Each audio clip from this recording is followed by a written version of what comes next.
And good morning, everybody. All right, this morning, I'm going to take a swing at feminism and a whole lot of other stuff, but the general jumping off topic is childcare costs. So there's a lot of conversation to be had there. And yeah, let's do it.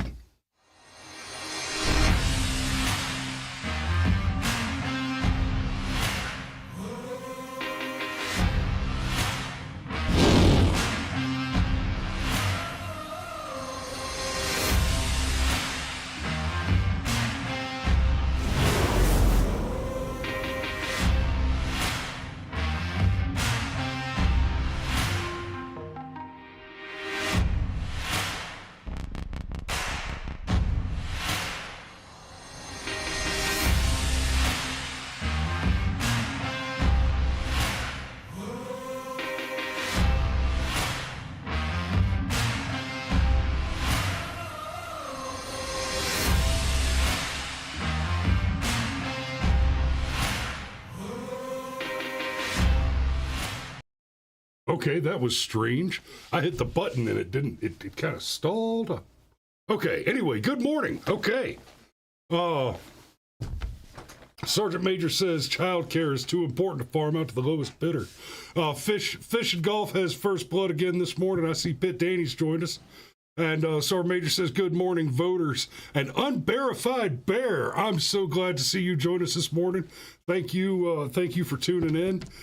And good afternoon to you in a surprisingly bright London, UK. Congratulations on that. Ain't nothing like a good sunny day to get some work done. Sounds like a good time to get out and make a little money. So, this morning, I'm going to talk about childcare. I'm going to talk about parenting. And I'm going to talk about the inherent psychopathy of feminism as part of that. We're going to start with this article, and well, you know what? No, let's start with the video from Dave Ramsey. So I'll show you what I'm working with. I've got this article. Let's switch this over to reader view so it's easier to digest. I've got this article from scoop.unworthy.com. about Dave Ramsey, financial expert perplexed by the whopping cost of childcare gets a reality check. He has no idea. Well, let me tell you something Dave Ramsey does have an idea about. Raising a family, right? Dave's a rich guy. His kids are grown and they are independently and individually successful, right? And Dave has told a lot of stories in the course of his career, going from being a real estate guy to being a financial advisor who a lot of people swear by, right? My wife and I did the Financial Peace University thing, and full disclosure, it's not the kind of thing I would normally have spent money on, and so I didn't. Dave was kind enough last year for Veterans Day to offer a free 1-year pass to the Financial Peace University to veterans. And I said, okay, cool. I'll check it out. Because I've got friends and family who swear by it. I remember when I first got to Schofield Barracks in Hawaii, they actually took all of us young NCOs and made us sit through kind of a condensed version of the Dave Ramsey Financial Peace University program. And to be fair, Dave Ramsey's program is not super complicated. It really isn't. In fact, unless you've just been living under a rock, if you go through and watch the videos and listen to his lectures on financial management, a lot of it is stuff that you already know. And what he really does effectively is he packages a bunch of shit you already know into understanding, oh, this stuff is all related to one another. And it's all part of one thing that will help you better understand and better navigate going forward. And I'm a big fan of Dave's show. He does a great show. He's a great character, and he's sharp, and he has a habit of putting his finger on the problem and saying, "Yo, this is your problem." Well, in this case, the problem that this couple has is their child care, and I don't think Dave even. In fact, no, he doesn't. Dave doesn't even get to the real problem. He talks about how your child care shouldn't cost this much. They're more reasonable alternatives, et cetera, et cetera. And I'm looking at their situation and saying to myself, you don't need child care. You're making a choice here.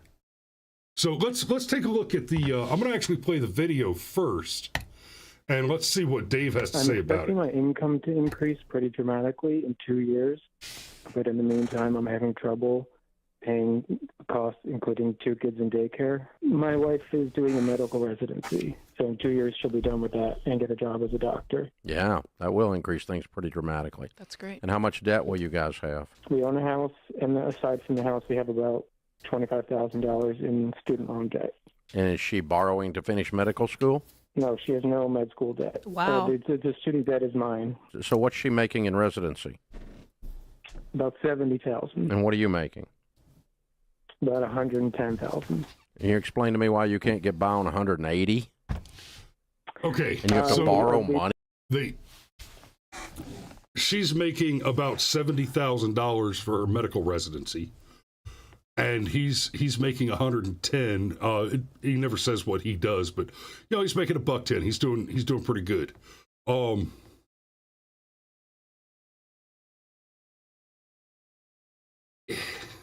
But here's the thing.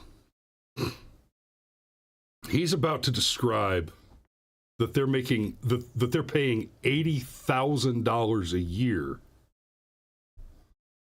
No, I didn't get that wrong.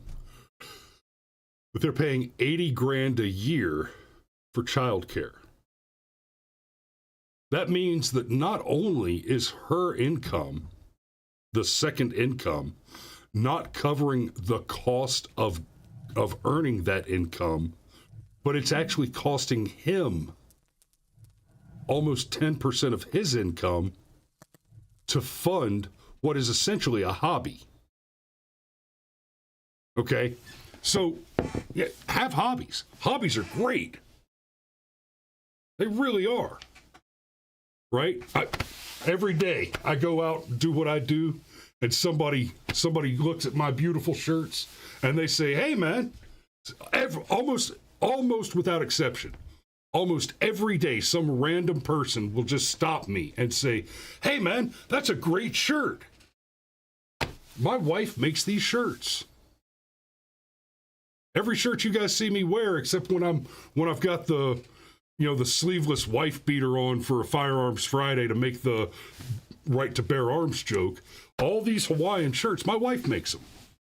And they are beautiful and they're wonderful and they fit because they're tailored to them. They're measured and tailored. They fit me correct. These are great. They're expensive though. Right? Like, my wife doesn't make my shirts for me because they're cheap, because it's cheaper that way. It's something that I value. And I know how this is about to sound. I do. And I got you. She enjoys doing the craft stuff, generally. Not she enjoys making me clothes. She does crafty stuff all the time. If you leave her alone for 5 minutes, she will start knitting something. It's the thing that she does. It's what she's into. We've talked about, my wife is essentially a stay-at-home mom, right? I say essentially because she has I don't want to go too much into the part-time gig for security reasons, but 9 days out of 10, she's a stay-at-home mom. Well, 28 days out of 30, she's a full-time stay-at-home mom. we've got 4 kids.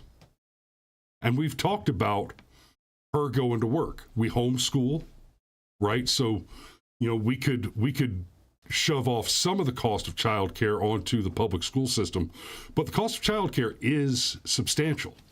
When we were both active duty military and living in Hawaii, we had access to military provided childcare when we had only 1 kid. And when I say the military provided, I mean they had a space, but you still had to pay for it. Even then, even having it there as the military subsidized childcare, we got together with another couple that we're friends with who also had a young daughter at the time, and we actually found that it was cheaper by like half to hire a full-time nanny to watch the kids while we were at work during the day, right? And that was with moving the nanny into my buddy's spare bedroom. She lived in their house.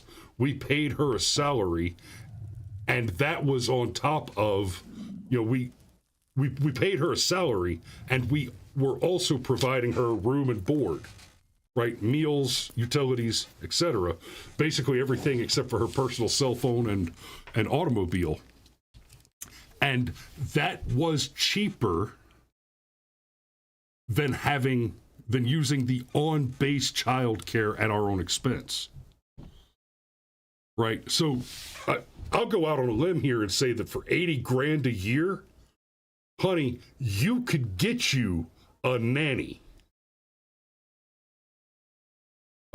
Alex points out Janice's school is about $8,000 per year. How is this guy paying $40,000 per kid for daycare? And he's going to detail that just a little bit. So let me back up in my childhood. Sergeant Major was full-time, active duty, hard-charging, steely-eyed murder machine for God's own army. Which means he was a busy, busy boy when I was a little boy. My mama was a homemaker, stay-at-home mom. She raised 3 beautiful children. Appreciate you, Mom. I do. And I remember, I would get up in the morning to go to school. I'd get up and get ready to go catch a school bus. Get up early enough to watch Ultraman on television, right? Ultraman and Garfield were my shows in the morning. And Mom would make breakfast, scrambled eggs, right? She would take care of us. It's this crazy thing. We don't do it so much anymore in most American households. It's this weird thing that my mama did when we were little. And it's not as hard as you might think it is. But here's the little secret. She loved her children. That's something that mattered. That's something that we paid attention to. So when I first got out of the Army, my wife and I went off active duty at the same time. And we went from being essentially overnight from being a just north of 6-figure household with 1 kid in Hawaii to basically both being more or less unemployed for a little while until I opened my insurance brokerage with 2 kids, like overnight. There was a minute there that we got a little tight. It happens, right? The majority of people who find themselves in the top 1% of income earners are only there for a couple of years at a time. And usually they're only there for a couple of years once. Right? You kind of work your way up to it. You have a great 4 or 5 years, and then you're retired, or functionally so. Right? But you got to get there. Part of getting there is making good choices. So this guy's wife, with her residency, is making less money than the cost of the child care. That means that the residency is a hobby. The difference between a job and a hobby is the net. I don't care if you like your job or not. The only real difference between a thing you do and another thing you do is the productive result afterward. And I mean that very seriously. Like, currently, professionally, I make videos. And I like to tell people I'll point a camera at anything with clothes on for money. And happily. I do real estate marketing material. I do weddings. I do commercials. I'm slinging cameras all over the place. It's a good gig. It's good money. And I enjoy it. Right? This show is a hobby. That's fair. And I enjoy it. You guys get up in the morning and have a cup of coffee with me. I appreciate the hell out of that. So where'd we go wrong? Let me get back to that in just a minute. I want to get to the rest of this video and then dig into the article a little bit. Money because you can't get by on $180,000? No, something's not right. Our child care costs are about $80,000 a year. $180,000, and you're going to explain that with child care costs? Hold on, how much are you paying a month in child care? It's about $80,000 a year. Why? You bought them in college? The base tuition for the child daycare we use is $25,000 per kid. Then we pay extra for early care and aftercare, and it doesn't go during the summer. So during the summer, we need a nanny.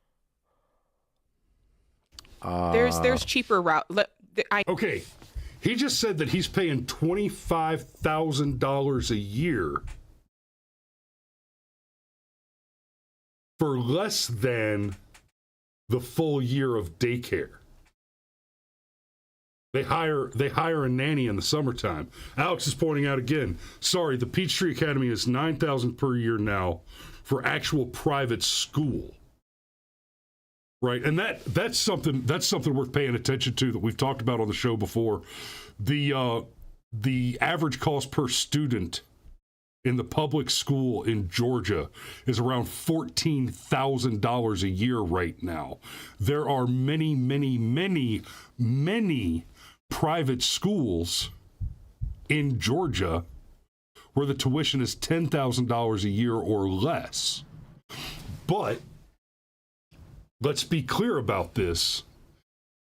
Your taxes pay for the school, whether or not you send your children to a private school.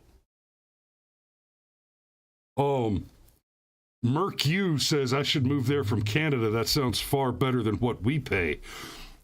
And let me back. Hey, if it cost $80,000 a year for childcare, that only starts to make sense if both spouses are earning north of $160,000 a year apiece. And even then, that's a... Xander says, for $80,000 a year, I'd expect somebody to take my kids off my hands 24/7. And Alex, I know that you're the kind of guy you'd be happy to pay somebody $80,000 a year to make sure that you never had to look at your particular little loin fruits. But in all fairness, I enjoy the hell out of my kids. So Tim Lowry says Savannah's private school was only about $7,000. And yeah, that's like $25,000 a year. Okay, let me explain about the wife and the hobby.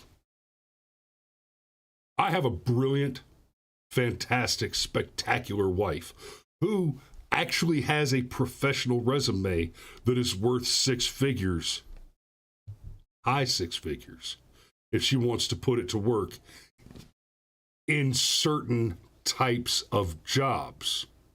That doesn't mean she wants to do those types of jobs. We've had this conversation over and over and over again. One option if you're psychotic and deranged, is for one of you to work the day shift and one of you to work the night shift. Don't do it. The result of that is nobody ever spends any time with anybody. Like, not with the family at large, but the kids don't even get to spend time with one another. It's an insane division. It's not a good idea, and it's definitely not worth the money.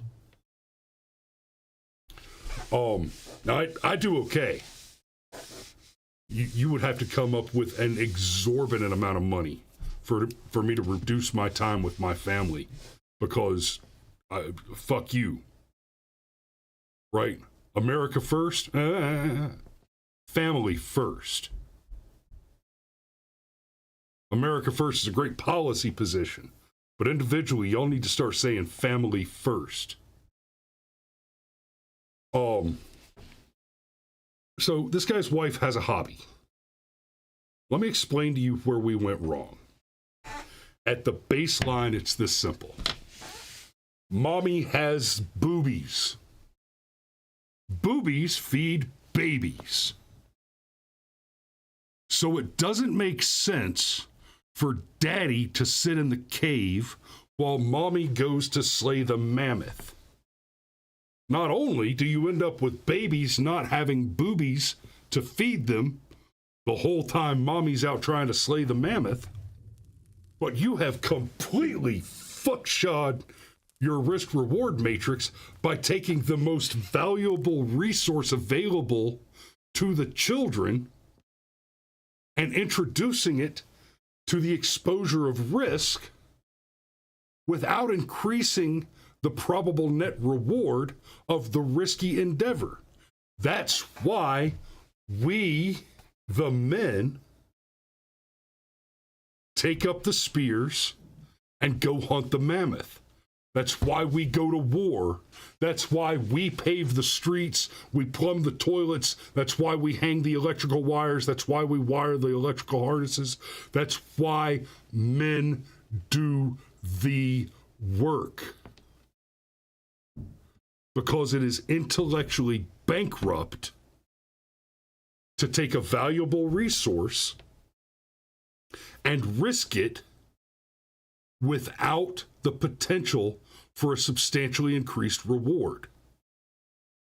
Right? And that assumes that men and women are otherwise interchangeable, and that a woman who is less athletically fit is sufficiently competent to produce yields comparable to a man in that physically intense labor situation. Okay, fast forward to the modern day. Women want to be equal. They want equal representation and equal pay in the workplace. Bah, bah, bah, bah. Except they don't. That's a fucking lie. They want equal representation and free money in air-conditioned offices.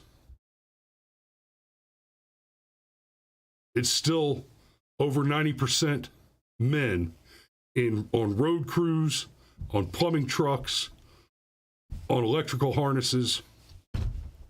It's still 90% men that are doing the work. The feminist wants what they perceive to be the benefits that are available to men without assuming the risks that are required to attain those rewards. That's why the suffragettes were a minority movement, and the majority of women at the time were against giving the vote to women, because they were afraid that having the vote would mean that they would also be subject to the draft, that they would also be subject to the bucket brigade, that they would have to assume the responsibilities of men. Turned out, those women that were against women voting were wrong. Apparently, we're perfectly happy to just hand women all the benefits for free, for nothing. We ask nothing of them. Much like the home situation. Oh, but no. Oh, but no. You see, my mama cooked breakfast, lunch, and dinner. She did laundry. She cleaned the house. She beat my ass, and I deserved it. She worked her ass off. She maintained a household. Now, if you're some shithead kid that's never been in a substantially committed relationship, still doesn't have kids, you got a job, and you live by yourself, hey, fine. You got all the time in the world to spend on maintaining your household, on doing the work yourself. You get two people in a household, there's more work to be done. There's more dishes to wash. There's more laundry to fold, et cetera, et cetera, et cetera. Let alone, you get 6 nasty little asses running around in the house that need to be washed and cleaned. Now it's a lot of work. Somebody's got to do that work. A woman who stays home and raises children is not unpaid labor, right? One of the big feminist talking points now is women do all of this unpaid work. They're not compensated for their work. I'm sorry. Does she eat?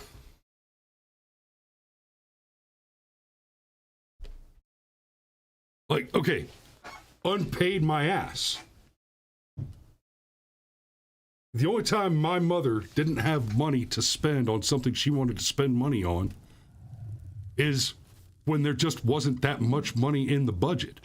Same in my household, right? If my wife needs to go spend, or wants to go spend some money, wants to go buy some bullshit, wants to order a silly t-shirt off the internet, right? There's money there.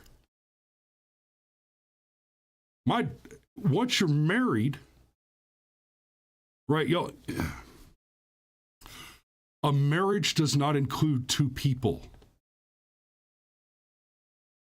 Two people, a marriage is when two people come together and become a distinct, separate entity. They're a part of a single entity. That's what a marriage is. Right? So if the wife needs to spend some money, well, that's why I fucking made the money. It's there for her. I'm there for her, and part of me is my money. And that shit's not complicated. And here, I'm going to finish this video, and then I haven't even touched the article. I'm going to be as nice as I can, Dave. You guys have lost your minds. There's cheaper routes. Oh, you think? There's cheaper routes. That's all I can say, because here's you the thing. got them in some kind of dadgum. I mean, are they going to Harvard? What the crap? It is a pretty fancy day. Yeah, but then you can downgrade. You think? They're not even in school, and you're already paying $25,000 a head? So, okay. And Dave is rightly incensed by this psychopathy. Let's hit the article for a minute, because the article is critical of Dave. Okay? That's what I found amusing about this article generally. So Dave couldn't believe his ears when he heard about the base cost of child daycare. It only validates the pressure and worries parents are facing. Okay, that first sentence. I let the video play. You heard the guy say, "Well, it is a pretty fancy daycare." No shit. So let's clarify something for this writer. The magazine, the article. That is not the base cost of daycare. Don't get me wrong, daycare's expensive. By the way, he says they're paying $80,000 a year for childcare for 2 children. Right? And I want to say they're in New York. So the article goes on, with the current state of the economy, it has become difficult to get by with a good income too. People require extravagant salaries to enjoy a luxury or even a lifestyle that's beyond basic. That's simply false. Now, I'll grant, if these people live in New York, okay, so the U.S. dollar is only worth about 25 cents against the New York buying power. You have been inflated out of your wealth to a greater extent than many of the rest of us. I'll grant that. For parents, it's an even harder task to get by with kids' tuition and other fees and expenses. No, it's not. We have a working model. We have a working model. Daddy, you pick up your spear and you go kill the fucking mammoth. Mommy, stay home and raise babies. Love your babies. Love your babies. The video has parents questioning his reaction as well as the rising prices of practically everything. Well, yeah, stop voting for shitheads. Right? We told you, in 2020, we told you that a Joe Biden presidency would result in excruciatingly high inflation, among other problems, but inflation and increased tax rates are one of the many things that we warned about. And they said, oh, no. But Donald Trump's going to start World War III. Oh, awesome. And somehow we got World War III and inflation. Fuck. Let's go, Brandon. So, the video has parents questioning everything. Dave Ramsey and Jade Warshaw were together on the Dave Ramsey podcast when a caller, who is also a dad of 2 kids, revealed that he was having a hard time paying bills. I'm expecting my income to increase. You all heard him say that. $25,000 student debt. The expert and Warshaw were blown off their minds, which is a weird turn of phrase, when the dad revealed that he earned $110,000 and his wife earned $70,000. Can you explain to me why you can't get by on $180,000? Something's not right. And then, okay, let's look at these reactions, right? YouTube, your freedom to thrive, a free summer camp. Where in the world is that? Look at your churches. Go look at your churches. Boy Scouts, Girl Scouts, maybe not free, but cheap, especially. Cammy, can we have Dave look up daycares on his show and post a video showing his reaction to the cost of average daycares? He has no clue how expensive they... Okay, they're not $80,000 a year, right? Like Alex just pointed out, our buddy Janice has her Peachtree Academy, a private school, about $9,000 a year. That's peanuts, right? Warsaw tried to convince the dad that there's got to be cheaper daycares which the couple should consider. And you heard that, she said you can downgrade. Well, he doesn't want to do that. And here's what's amazing about that. Like, this guy clearly understands that his problem is that he's spending half of his income on childcare, right? $180,000 a year, so just a hair less than 50% of his income is being spent on childcare, and hasn't already identified that that's the obvious first change to make. Now, he might rationalize and justify it by saying, well, I want the best for my kids. Clearly not. You may think you want the best for your kids, but the fact is, with numbers like these, you are paying money. Right, let me clarify. Like I said, his wife just has a hobby. Right? It might turn into a job in 2 years. And it might turn into a job in 2 years. Right, he said in 2 years she'll have a job. Maybe. But for that 2 years, she has a hobby. And it cost him, she doesn't earn $70,000 a year. It cost that household $10,000 a year for her to go to work.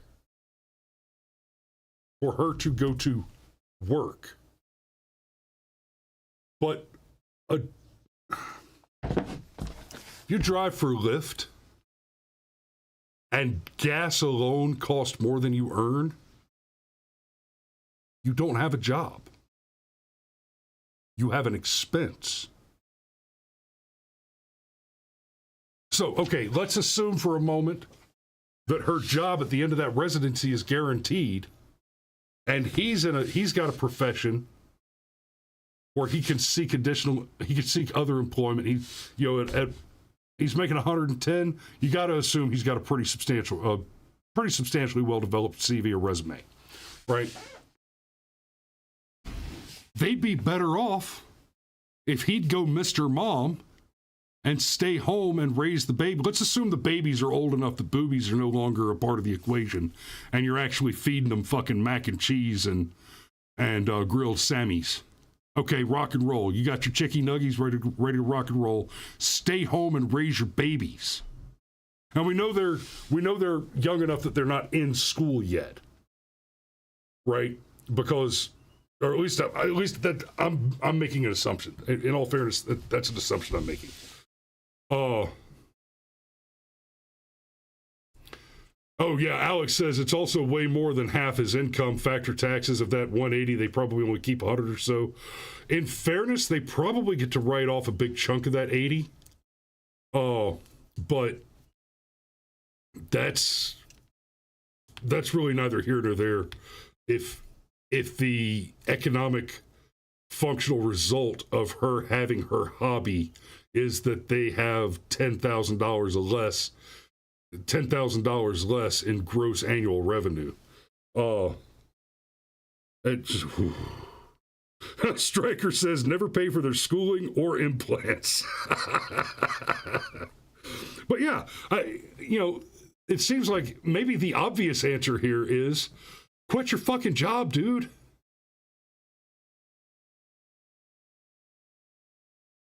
If he quits his job, if the $80,000 is what they can't get by on, then you need to quit your job and maybe downsize the old house. Maybe sell a useless car. Right? I mean, maybe work from home. Right? But it's not that you can't afford daycare. It's that you're making bad choices across the board. You're a fucking train wreck of a family. Right? Childcare is a hazard expense that is paid by broken families. This is a broken family. Both parents are working and sticking the children in daycare. And right, this isn't just like, okay, I got a 9 to 5. He said they're paying for early care and aftercare. So they're basically paying out of the nose to get rid of their kids for all of the hours in which there is sunshine. This isn't a family. These are 4 people that happen to sleep in the same box. They don't interact with each other substantially. That's a broken home. That is every bit as much a broken home as a single mama working at Waffle House, pulling double shifts, never seeing the kids, her couple of kids at home who've never met their father. Childcare is an expense that is borne in broken homes. And that was by design. Every major organization out there that leans left has the destruction of the family unit as a primary objective, as a primary target of their political activism. Planned Parenthood, BLM, the Democrat National Committee. Right? Every one of them works inexhaustibly to destroy the American family. That includes all feminists. First, second, third, fourth, and fifth wave. Their objective is to destroy the family.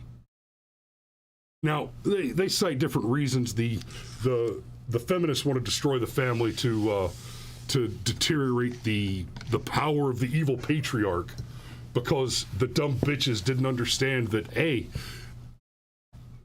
sitting on your fat ass and eating bonbons forever at someone else's expense used to be an option, and you took that away. The destruction of the family through the feminist movement and the migration of women into the workforce in this way to break up, to take husbands and wives away from each other, did that more effectively than anyone ever imagined because it didn't just break the families apart, it degraded the value of labor by overinflating the supply of labor against a demand that did not increase concurrently. So without increasing supply, without increasing demand, they doubled supply. And the result is, against rising inflation, wages have gone flat. You make less money than you should right now because the money is worth less, and so are you, and that was the plan to begin with. The world really is that simple. So, ladies, quit your jobs and raise your babies. They love you, they miss you, and they need you. The only thing you're doing by going and working to earn just enough to pay for them to be in a childcare program while daddy's at work, the only thing you're doing is you're piling stress onto yourself, you're exhausting yourself, and you're exposing your children to predators and pornography. Quit your jobs, love your babies. Do better. Thanks for watching this morning, guys. I got to get. This is not a topic that is going to go away. I'm going to talk about feminism and the importance of family and all that over and over and over again. And I keep looking out for those shows. Thanks for watching this morning. I love you, and I will see you tomorrow.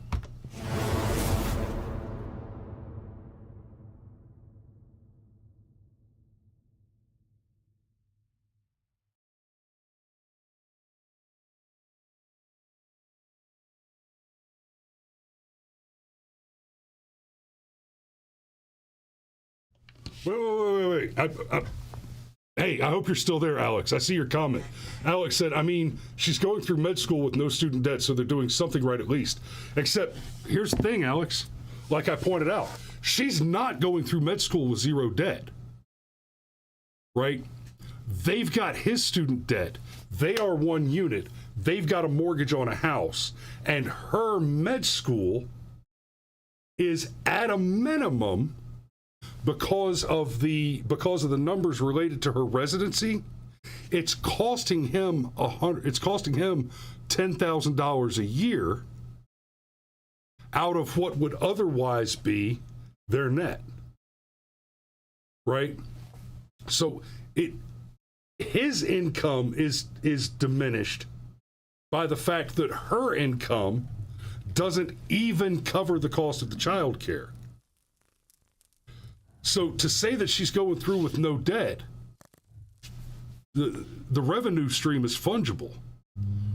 So for her to be going through med school the way she is at a net cost to the family is the same as transferring that debt from one account to another.